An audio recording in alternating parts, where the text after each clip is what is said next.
there, fictional friends, and welcome to another episode of Fully Booked. I'm Meaghan. And I'm Shirin. And it is the last episode of 2023. Ho, ho, ho. And because I feel like everybody puts out their lists like right at the beginning of December, and I don't have time for that. And I'm still reading stuff, to be fair, towards the end of the year, and we pre-record episodes. So because of that, we waited until the absolute last minute that we could to give you our top 10 reads of 2023. Yay. Top 10? I thought we were doing top 5. No, 5 each. Oh, okay.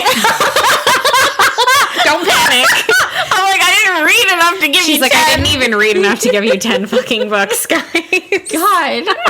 Don't do that to me. We already have, like, this is our pre sort of warning of what kind of reading year Shirin has had in total for 2023, guys. It's not been good. It's okay. And I think it's nice to talk about that and just, like, say it. Like, I know we've talked about it before, but, you know, anybody who's just joining us and wants to hear this, like, yeah, unfortunately, sometimes you just have a shit reading year. It is what it is. I had a great book buying year this year. Oh my God, you picked up so many, and I feel like you've read none of them. None of them. I haven't read any, or I've read like the first chapter of most of them. Yeah, that's fine. It's fine. We're just gonna take this nice and easy. We're drinking while we're doing this. That's probably gonna be part of how this episode goes, but it's fine. We're gonna go through in total our top 10 reads of 2023 and share all of them with you. I'm sure that a lot of people have read like some of the same novels that we have this year, so that's always kind of fun to get into. I noticed on my list I have like a decent number of books that were published this year. Interestingly, I think I was really overtaken by the I guess the idea of just like new books that were coming out. Instagram really got me this year, and I was like, I'm gonna pick that up because it sounds great. Maybe that's what I need to do is to actually get Instagram. No, I don't need to buy more books. I just need to read them. I think you just need to be able to read them. Yeah, that's fine. And I just need to, maybe I need to send you more stuff. I just need to screenshot things and be like, just buy these. Yeah. Read these books. Shirin has no social media presence. She has one Facebook and a LinkedIn page. That's it. That's okay. But it's fine. You know what? No matter what kind of a reading year it was, we still read books this year, which means that we still had books that we did and did not like and didn't enjoy while we were reading them. So that's where this top 10 list comes from. I'm going to preface this, and I'm sure I said the same thing last year. I'm going to preface this by saying that these are going to be in no particular order because I can't do it. I can't do it. Every time we're like, yeah, let's do like a top 10. I'm like, okay, but I can't put them in any particular order. I'm like, I don't know. All of these were like 5 stars for me, but I don't know how to organize them properly. And if you're like me this year, then you've got a list of things that you kind of liked, but nothing that like rocked your world except 2 of them. Yeah. But we'll get into that. It's fine. We'll get into it. Don't worry about it. Okay, do you want to go first? Okie dokie. So, if any of you have been here this year, as I said a couple of times, been having a very difficult reading year, struggling to get into books, stay focused in books, for various reasons, probably because work has been hella stressful, but also because of our friend Sarah Maas, who writes like a mofo and is awesome. And I've had the biggest book hangover ever. So, for background, I read Throne of Glass a few years ago now. I quite liked it, but nothing that kind of destroyed my ability to focus on anything else after. And then this year I was like, well, everybody keeps talking about A Court of Thorns and Roses. So that's her other series. And then she also has a third series, which I have on my bookshelf, but I haven't read because A Court of Thorns and Roses ruined all of other books for me this year. Amazing book, super interesting, super captivating. If any of you have read it, you know that it's kind of based loosely on Beauty and the Beast, and so it's the story of Feyre and her 2 sisters, who and their dad, but not really, who are impoverished because they lost all their fortune. Feyre is the youngest of the 3 sisters, and she is a hunter. She hunts food for them to keep them going. They are on the brink of starvation most of the time. And one day she goes into the woods and she sees a wolf and she shoots the wolf and kills it. And and brings it back home, is super proud of herself because now she can feed her family for the next few months, and they've got wolf pelts and everything, and they're going to be warm for the first time in ages. And then lo and behold, another wolf shows up at the door, and basically Feyre has killed a mystical being who was actually a fairy. A fae, A fae, and Tamlin is the High Lord who shows up in wolf form and basically takes Feyre away from her family because she killed one of his soldiers. Whoops. Basically. Whoops.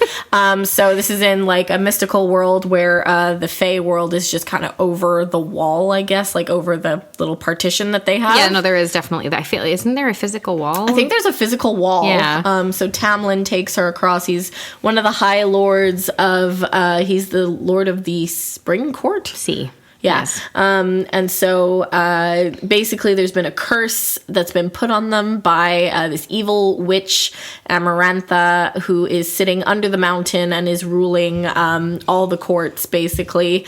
And so Feyre has to break this curse. And then, of course, as you can see, very Beauty and the Beast, she must fall in love with Tamlin and so on and so forth, and, go through this amazing story of tasks that she has to complete to free everyone. Anyway, it's awesome. Read it. But beware. I don't think you need to say that. I know. If I'm being honest, I feel like you and I are actually really late to the party with this we series. Are. If you spend any time on social media at all, I'm pretty sure that we are late to the party with this. We're saying things like we have a hot take. There is no hot take. No, Everybody knows. This is awesome. It's just awesome. Anyway, so read that. So that's my first one. What about you, Meaghan? Okay. So my first one is In the Company of Witches by R. Lee Wallace. It is the first in the Evanfall Witches B&B mysteries. I read this early in the fall, I want to say. So much of the second half of my reading year was just really good. So I feel like they're all crammed, and I read all of them within a 4-month period. It's weird. Fair.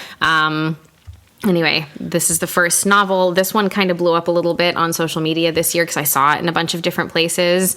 It is the best cozy mystery I think I have read in at least 5 or 6 years. It's incredible. It's if you take practical magic and you take Sabrina the Teenage Witch and you take a little bit of a couple of other, I don't even know how to describe it, a couple of other mixes of Gilmore Girls probably. Ooh. And you were here's a cozy mystery, but there are witches, have fun with that. I should read this. It's adorable. The main character's name is Bryn Warren. She runs the Evanfall B&B, which is a small, I believe Massachusetts town, fake fictional Massachusetts town that was made up for the novel, with her 2 kooky aunts. Somebody dies in the B&B and they have to investigate. But Bryn's also, there's just so much more than that. There's all of the elements of all of their magic and all of the different types of magic that each of the witches possesses. They all have a special gift. Right. So it's her 2 aunts. She has an uncle who's a bit of a recluse who's also very interesting and very powerful. She's also dealing with a recent loss in her life from about a year ago. She had her husband passed away very suddenly and stuff. And so there's a lot of her working through her grief and everything. So it's it's a cozy mystery and you think it's going to be one simple thing, but there's just so much more layering to it than I initially thought when I picked it up. When I picked it up, I was oh, that's really fun. It's a witchy, cozy mystery. That's so fun. And I finished it, and I was like, wow, I got emotional while I was reading this. It's just it's excellent. It's incredible. I haven't read the second book yet, and I know that initially there was a lot of talk about the fact that there wasn't going to be any more follow-ups because the publisher was moving away from sort of small paperbacks and stuff. But now I know that the author's been fighting to get another book written, and potentially she's indicated a little bit online that she might have good news in that lane soon. So it would be really, really awesome if she could continue it. I would read 7 of these. I think that would be wonderful. I loved it.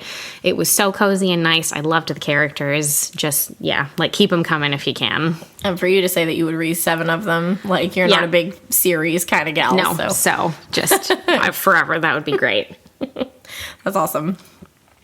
Next on my list, I'm going to mix these up a little bit. Next on my list is If He Had Been With Me by Laura Nowlin. So this was one that I read more recently and that kind of I want to say chipped the ice on my on my reading like sleeping spell that I've been having. I don't know what it is. I don't even know what you want to call it at this point. So I picked this one up. I don't know why. I just kind of thought it looked interesting. I read it within a couple of days. It was really good. The main character, I talked about it a couple of weeks ago, I think, in one of our episodes. She is like your typical teenager, but also very naive. She's had a lot happen to her in her life. She's had to deal with a lot, like from her mom's depression, and I believe her mom has tried to take her own life a few times. And you know, this character has her best friend who lives next door to her. Finn, I believe, is his name. You know, they've been best friends forever, and then as they get into high school, they have a bit of a misunderstanding, and they kind of stop talking, and so she kind of goes off and does her own thing for a few years, and you can just see, you know, her it's like a window into the mentality of like a, you know, 15, 16, 17-year-old in their first relationship with their first boyfriend, you know? And you can see that her first boyfriend's like a little controlling, a little bit overbearing, but she can't really see it. And then, of course, you know, Finny is always there next door. Anyway, so it's a love story, but with a very, like, sudden ending to it that they allude to at the beginning. Okay. And so it's very well written. It's very interesting. I like the character. And it was just an easy read. So I'll put that on there. Okay. I guess number 4, whatever. Again, they're not in order, guys. It doesn't matter. I can't do it. I'm never going to, and I won't apologize for that. My next book on the list is The Quiet Tenant by Clémence Miquelon. It is a psychological thriller about a serial killer, but told from 3 different perspectives that are not his own. The perspective of his girlfriend, basically, or the woman who he started seeing, who's becoming his girlfriend, his 13-year-old daughter, and the woman that he's had imprisoned for the last 4 or 5 years, something like that. So they all have different chapters from each of their different perspectives to indicate, like, to sort of walk you through who this person is and how he acts with each of them. Yeah.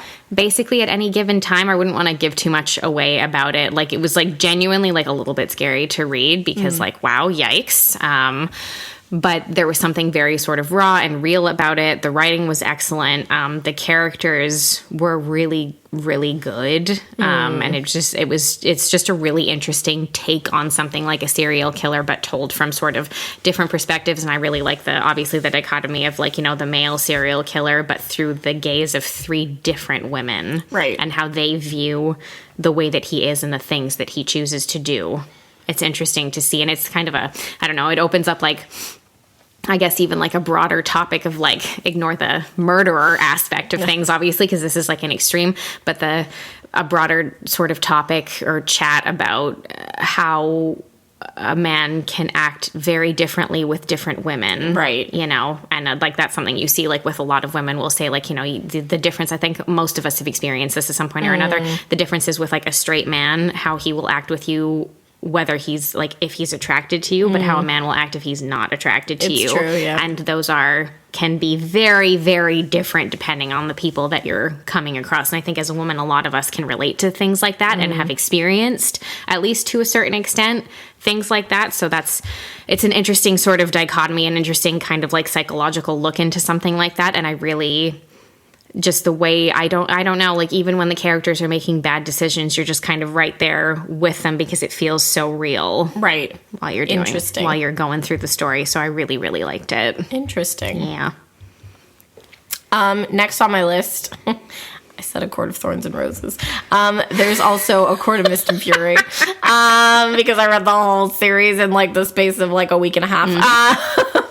But I have to mention the second one because it's a completely different story to the first one. Yeah. And that's what I appreciated so much about this series was that, you know, you read the first book and it almost felt like a standalone book. And, like, when it could have been. It could have been. And when I finished it, I was like, oh, okay, like, I guess that there's more. I guess that there's going to be, you know, more about, like, Feyre and Tamlin and, like, everything after the fact.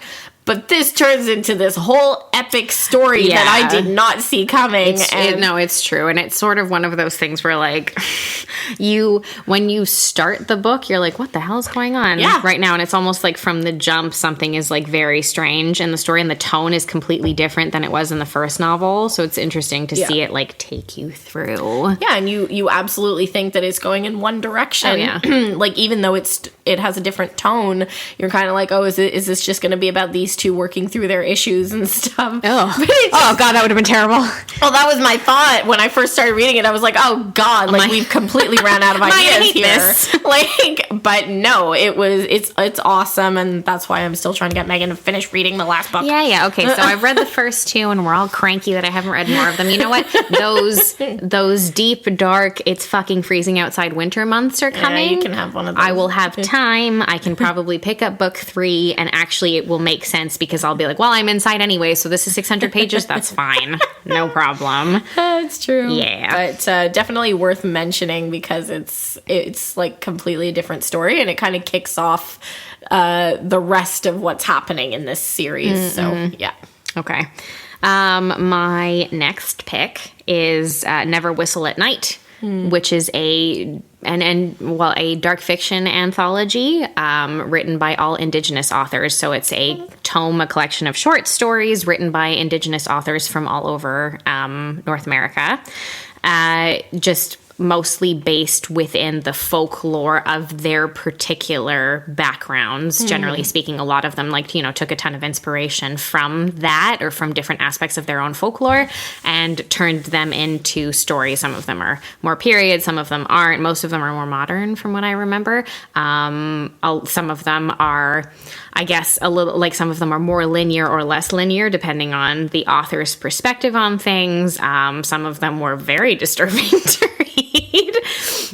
Depending on the context and the different aspects of what the characters in the story are experiencing. But it was just really interesting to be reading, obviously anthologies are anthologies. And so there are going to be different types of stories and all of them written from different voices and different perspectives. But this was just such an interesting way of, I guess, hearing from so many different Indigenous peoples from so many different places, across sort of the country or a couple of countries anyway, just to get different perspectives on things and understand a little bit more of how the world can look from other people's viewpoints, even if it's something that's very fictional. And a lot of these are based on monster stories and things like that are much older even than the people who are writing the stories, of course. I don't know, it was just fascinating, and it could be so different from one story to the next. It was just really interesting to, I guess, not necessarily understand all that much more about a lot of the folklore, because I feel like there would need to be a lot of research on my part done in order to understand all of that, which would be something that would be interesting for me to do. For sure. But just to hear so many different tones from so many different authors with so many different backgrounds and who also work in so many different fields as well. That's really cool, actually. Yeah. I love a good anthology series. Yeah. It's easy to stay captivated throughout this, the whole book. Exactly. Because they're all different stories. Yeah, awesome. Yeah. What else do I have? So I've recently been reading, almost finished it, The Ballad of Songbirds and Snakes by Suzanne Collins. So it's the kind of newish Hunger Games book that came out. It was a prequel, based on the 10th Hunger Games and President Snow when he was younger. I went to see the movie before I started reading the book. I was never a huge fan of the Hunger Games books. Yeah. I never really got through them because I wasn't, I just didn't love the characters on paper. I have to say the movie for this one was really good. The actors were amazing. And I think also because the singing was amazing in it as well. It was really catchy in that way because, Lucy Gray is a singer. And so, having the songs throughout the movie really kind of captivated you, made you feel like you were feeling what she's feeling. The book is good because in the way of when you're watching the movie, you're thinking, oh, I know that Snow is evil, but how did he get here? And you're kind of expecting there to be like a moment that kind of flips a switch in his brain and makes him evil. But that's not really that's not what happens in the movie. Like, it's, you know, the whole time you're watching it, you're expecting something to happen, but it's a lot more subtle than that. But when you read the book and you're getting his perspective the whole time, you're like, oh, you're just a psycho all the time. Yeah, like, he's like, not a good person. I mean, you know, that's logical though, isn't it? Like, if someone is horrible, and like, you know, like that's the whole thing in the initial Hunger Games trilogy. Like, the character of President Snow's pretty terrible. Yeah. I would think that character would have already had a basis, or would have already had the potential to be this way. You know, that wouldn't come out. That doesn't necessarily come out of nowhere. And I think that to a certain extent, it's nice to find stories that are willing to posit that villains were kind of that way to an extent, or had the capability of being this way to begin with. It wasn't something that was like, oh, well, he experienced this one terrible tragedy and it changed everything about him, which is like, you know, gotten very tropey. And yes, that can be the case in some stories. Rare. Yeah. But I feel like this person also, in like many cases, you know, even if you look at things from like a true crime perspective, like a lot of these people had the potential for this already. And I think that showcasing a character like that, kind of being that way already to begin with, makes a lot of sense. Yeah, and that's what I appreciate about this book, because, you know, in the movie, it kind of feels like he's fighting with himself at certain points where he's kind of like, oh, you know, I still need to be kind of half decent, and like, oh, you know, I need to be nice in some ways. But in the book, it's very much all a means to an end. Like, he really just wants to reacquire his status, his money for his family, and he firmly believes that he deserves it all. And so everything he does is just like a move to get closer to that, you know? And so like, I'm not done yet. So there are glimpses of him, you know, being kind of on the kinder side, the fence, a little bit about it. But it's very much like, oh, well, if I do this, then I can do this, you know, and you see it very clearly in his mindset. So I appreciate that about it. Okay, my fourth of 5 picks is The September House by Carissa Orlando, which also, I know, again, maybe it's just my Instagram feed specifically is tailored to some of this stuff. It's totally, it's totally possible. But it was published this past fall, and it was very much all over the place. Also, it has like a really aesthetically pleasing cover. Like if you were like, I would like to go into a bookstore and find like a new looking haunted house book, you would pick up that book and be like, "Yup." And then you would leave with it, and that would be it. So I think it makes for a good Instagram photo. This book was like, because I'd seen it all over, it was one of those things I wanted to read it. It sounded interesting, but I didn't want to set my expectations too high, because I find that what can happen sometimes is I do that, and then I read the book and I'm like, I did not like that as much as I thought I was going to, considering I saw like 15 Instagram posts in a row about how great it was and how many people were reading it and everything. And I was like, oh God. So I picked it up because the story legitimately sounded interesting. Basically, a middle-aged couple have bought basically what was the equivalent of their dream house maybe 3 or 4 years prior to the beginning of the book, and it's like the, you know, like beautiful old Victorian style that was really going for like much cheaper than it should have been, which probably would be your first indication that something is wrong, right? You know, and kind of ignoring the signs even from like the broker, like the realtor being like, yeah, well, you know, the other, like, so this happened, I should warn you that there was like a death, I believe someone, you probably don't want to live here. Yeah, someone, you know, like I believe that they indicate like someone died by suicide, and then kind of everybody just ignores the fact that the realtor's like, but all the other deaths were natural, like, and you're like, what? But this couple is so enamored with this house, and there seems to be like an aura about it. They've purchased it, but every September, okay, so there's kind of hauntings that happen throughout the entire year to an extent, but every year in the month of September, everything goes crazy. Oh, wow. like little ghost kids running around all over the place, and they can interact with people, so they can attack, they can injure people. The walls drip blood from the top of the house all the way down to the ground floor. This sounds like a Tommy Wiseau movie. Yeah, not that though. The house that bleeds on Alex. Anyway, and all of this is led up to the fact that basically, like, you know, so people are kind of like, hey, maybe you should leave, you know, but she's very determined to stay in the house. Like, she's very determined to be there, and she's like, no, this is my dream house. I am not leaving. And that's kind of, on the surface, that's what I thought the book was going to be. And it does have like kind of like a really darkly comedic tone to it that way, just in the sense of like something like one of the ghost kids will bite her and then something kind of funny happens, or she's very glib about the whole thing, which makes it a little bit funnier. But there's so much when you actually get into the meat of the story, the relationship between the couple and stuff, and then her adult daughter gets involved later on and things like that as to what else is going on in the story. There's so much more to it. This book took a turn that I didn't think it was going to take about 2/3 of the way, and I was like, whoa. And then I just kind of devoured the rest of it and was really surprised at where it started and where it ended in terms of what the actual underlying story was. And I wouldn't want to give that away because it's a newer book especially, so I wouldn't want to give that away. But like, I was really impressed with it in a way that going in, just kind of thought it was going to be one thing, and I was just pleasantly surprised when it turned out to be something else, even though it does cover some darker aspects of humanity and stuff. So just like, be aware of that. There are, things, domestic violence, there's all kinds of stuff that kind of comes into play there. So just be aware of that if you do want to pick it up. But honestly, it was just a really good read. Right. Yeah. Sounds good. It is good. Sounds interesting. Yeah. Cool. And then my last one is I'm just gonna go with this one. The Wish by Nicholas Sparks, because you are ridiculous. I love Nicholas Sparks. Also, it's one of the only books I got through because I read it early in the year before I read A Court of Thorns and Roses.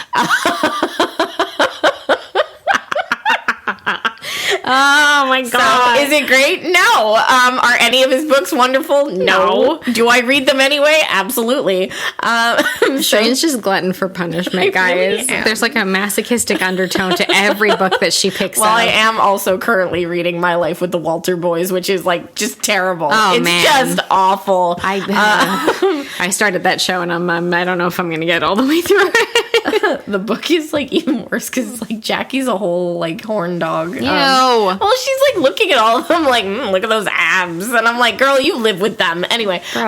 So The Wish by Nicholas Sparks is it's like a story of a woman who's dying, and she's like older, and Meaghan's got her head and buried she's flashing in her back head. to something romantic. 100%. She's flashing back to when she was like in her, I don't know if she was 14 or 15 or something, and she got pregnant and she got sent away by her family to like this small like isolated island to live with her aunt in like North Carolina or something. It's just off North Carolina. And she meets a boy and they fall in love and he doesn't mind that she's pregnant and all this and he's wonderful. I sure hope not. And the best. And then he dies, of course. Oh my god. And then she lives her life like wishing that she'd had him or been with him or whatever, and like she'd given her baby up for adoption, and basically she's telling this whole story to her new employee who's a young man who just started working for her, and lo and behold, it's her son. Like, oh my god, oh my god. Okay, because I was gonna be like, I was like, oh my god, this is like trauma dumping on your employee. That's not nice. Don't do that. Yeah. So he's like a new employee, and like I can't remember if he knew she was his mom or whatever, but she's telling him this whole ass story. And then at the end, Meaghan's just got her head like buried in her hands. If my eyes could roll all the way back into my skull, they would do so. Yeah. Best book I've read this year? No. One of the few books I've read this year? Yup. Listen, I just, you know what? We only talked about Colleen Hoover like a few weeks ago. I am tapped out in terms of romantic drama with too much trauma attached to it. I am tapped out. I need a minute. Fair enough. I need to just start getting into like these spicy ones. I've got like two of them on my bookshelf right now that I'm staring at. I've got The Fine Print and A Game of Fate, like the Hades and Persephone. Oh, I've read The Fine Print. Oh, have you? Yeah. Is it good? Right. Yeah, it's not bad. I think I read the first Billionaire something. I think I read the two of those books. There's 3 of them because there's 3 brothers, of course. Of course. And I believe I've read the first 2. I don't think I've read the third one. Okay, well, so I've got those on my bookshelf, so those are queued up, but I have to get through my cheesy holiday romance book that I'm reading. Yeah, that's fine. I need to, that's it. Like, listen, after these fucking Colleen Hoover books, I was just like, I need romance with little cartoon covers on them. Like, I need, like, cutesy. Like, I need something cute, guys. Yeah. With some smut. Sprinkle in the smut and we're good. And we're fine. Yeah. Okay, and my last pick, although I'm going to have honorable mentions because I'm ridiculous and I can't stop myself. Whatever, you have some too. I do. My last pick for sort of in my top 5 is Boys in the Valley by Philip Fracassi, which I feel like I mentioned probably like a couple of weeks ago or something. It is set in, I believe, 1905 in Pennsylvania at an orphanage for boys that's run by priests, and I don't even know how else to describe it, but a dark entity sort of infiltrates the orphanage and begins to take over some of the boys. And they quickly turn on the priests as well as the other boys there. It's told from multiple POVs, so you get like a little, like several different people's perspectives. It is like a possession kind of story, but it was very sort of viscerally written in the sense that like it was genuinely like a little bit disturbing to read. I was like, whoa, okay, what the fuck is going on? Like not overly so. It's fine even if you don't love horror, like you'll get through it no problem. But like surprisingly, like really surprisingly emotional. I got emotional at the end of this book in a way that I wasn't expecting to. Normally weepy. What's with all this? I know, but I got really sad at the end of this book because I was like, oh no. And it was just really, again, one of those, like, I wouldn't necessarily have thought it would be super my jam. Like, I like a possession thing every once in a while, but I'm not necessarily super like, woohoo, yeah, I love like that. A possession as much as the next person. But I'm not necessarily that attracted to them, generally speaking, because I find that they get very copy-paste, kind of, with the formula, but yeah, it was really good. All the characters were very dynamic, and it was just nice to read multiple, I guess, POVs and have all of these people seem fully separate from one another, like fully formed characters that didn't seem like the same person at all. And I just really enjoyed it. Also, It was the setting was very atmospheric, like sort of very secluded orphanage, like out in like Pennsylvania farmland, basically. Right. So the next people are very far away. Like you can't get to the next farm very easily. There's a really big snowstorm. It's the middle of the winter. It's fucking freezing. So just all of those additional elements, I think, really add to the atmosphere of it in general. Nice. Yeah. Okay, so we have honorable mentions because of course we do. Of course. We can't stop ourselves. No. I mean, listen, okay, whatever. I do give an honorable mention to A Court of Mist and Fury because it was excellent. Like, I really liked A Court of Thorns and Roses because it set up the world and stuff, but A Court of Mist and Fury was just, like, above and beyond. And I know it's a lot of people's favorite in the series, and I'm not surprised having read it. Maybe that's partially why I don't feel like reading the third one right now. Because you gotta read it! Because I'm like, oh, but this one was really good, and I don't want the other ones to not be as good. Anyway. You gotta finish the story! Yeah. So I gotta give a shout out, definitely an honorable mention to A Court of Mist and Fury. Shirin's already talked about it, so that's fine. How to Sell a Haunted House by Grady Hendrix, because I have to give at least an honorable mention, if not have a Grady Hendrix book on my list every year, because he's incredible. And just because something's not necessarily in my top 5 doesn't mean I didn't fucking love it. If I had a top 10, it would be on my top 10. If I had read 10 books this year, we could have had a top 10. You'd read 10 books this year that weren't just the A Court of Thorns and Roses series. Because 5 of them would have been that Would have been that, and that's it. Yeah. So How to Sell a Haunted House. Brother, sister try to sell their parents' house after they pass away and stuff. They're estranged. All kinds of creepy shit happens in the house, and a lot of like trauma from childhood and things like that come up as well. As usual, it incredibly toes the line between dark comedy and horror in a way with Grady Hendrix's stuff that I cannot explain. You just have to read it and enjoy it for what it is, because he just really manages to make something both like darkly funny but also terrifying at the same time. Possessed dolls, just like puppets Keep it in mind. It's terrifying. No, thank you. Yeah. So definitely those ones. Oh, yes. I read the second Finley Donovan book this past year. Finley Donovan Knocks 'Em Dead. Those are always hilarious. I've only read the first two. I have the third one, and I know there's a fourth one coming out next year as well that I'm definitely going to get my hands on. Very funny, like, comedic mystery series. I know I've talked about them before, but they're just like written in a really funny way that really works for me, and just like a very comedic, when we're in really serious situations kind of reaction to things that I can't help but love. And this is what happens when you read a book about a woman who is accidentally like asked to murder someone's husband, even though she's not a murderer, she's an author. It's really funny, and somehow gets like caught up in the world of contract killing without meaning to. That's so funny. It's so great. So definitely that one. Finley Donovan Knocks 'Em Dead. Happy Place by Emily Henry I read this year. Oh, yeah. I like Emily Henry's style of romance really works for me, and Happy Place was definitely one of the most emotional ones I have read of hers, and I really enjoyed it.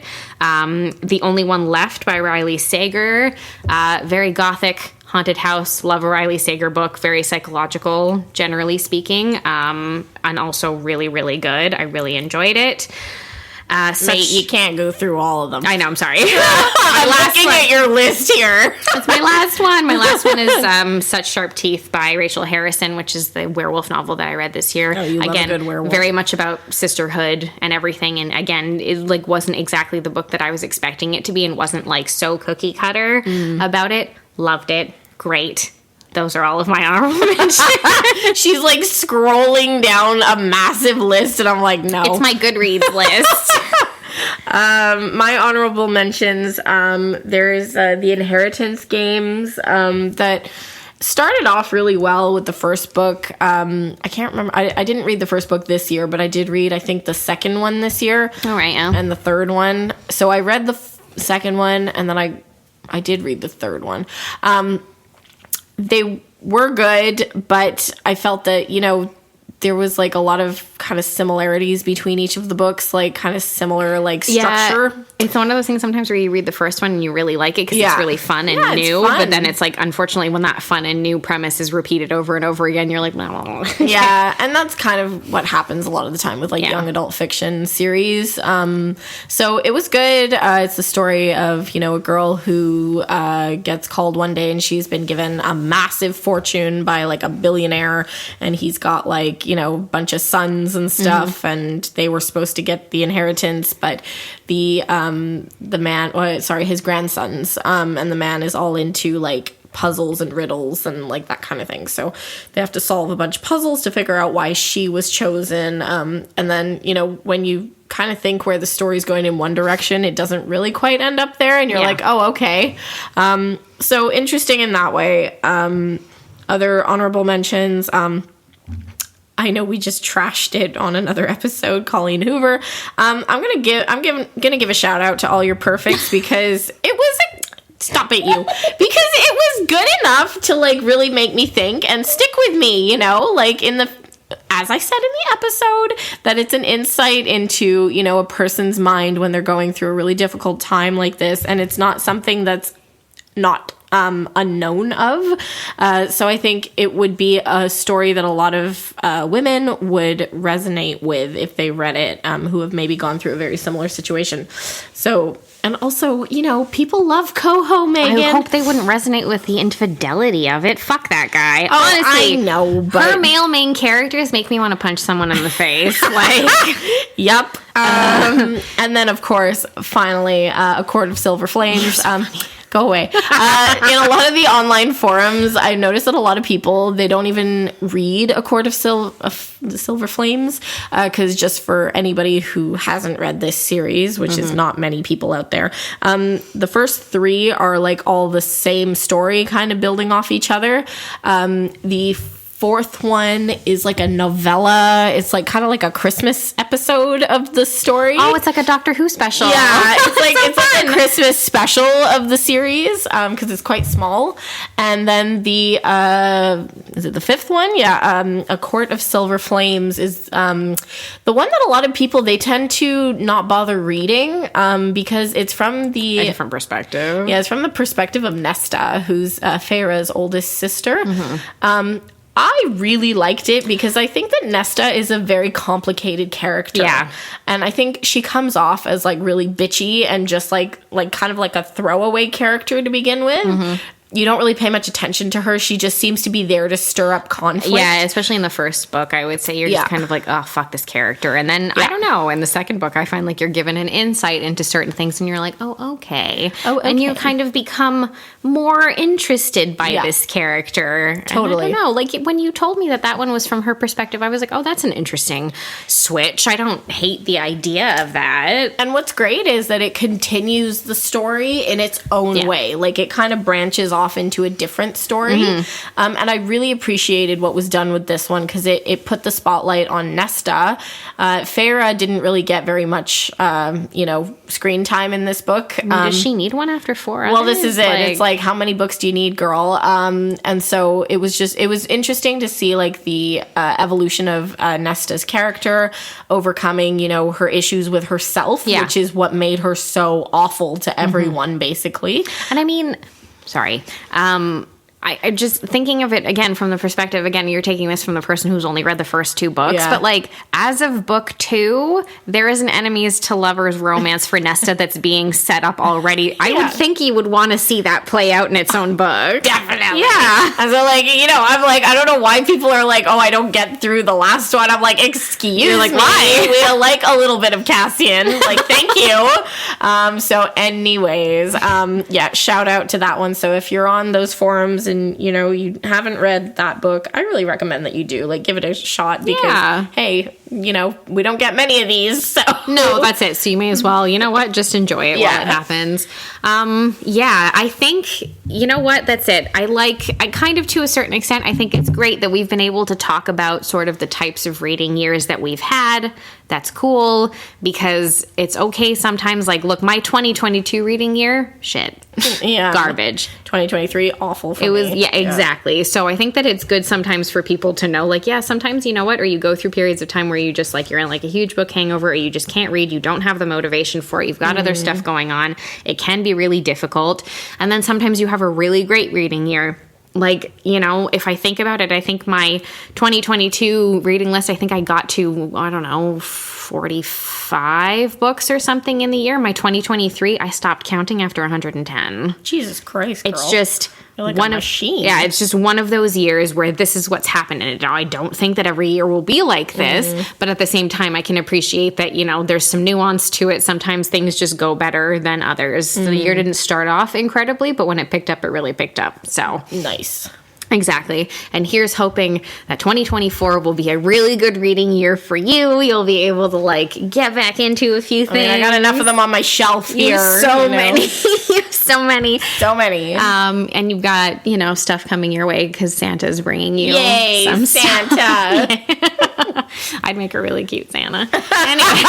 Yes, you would. You can come down my chimney anytime. Exactly.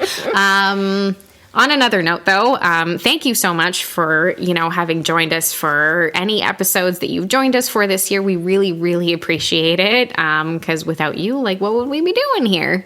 Just talking two people, to ourselves. Just 2 people yelling into space at that point. It wouldn't be worth it at all.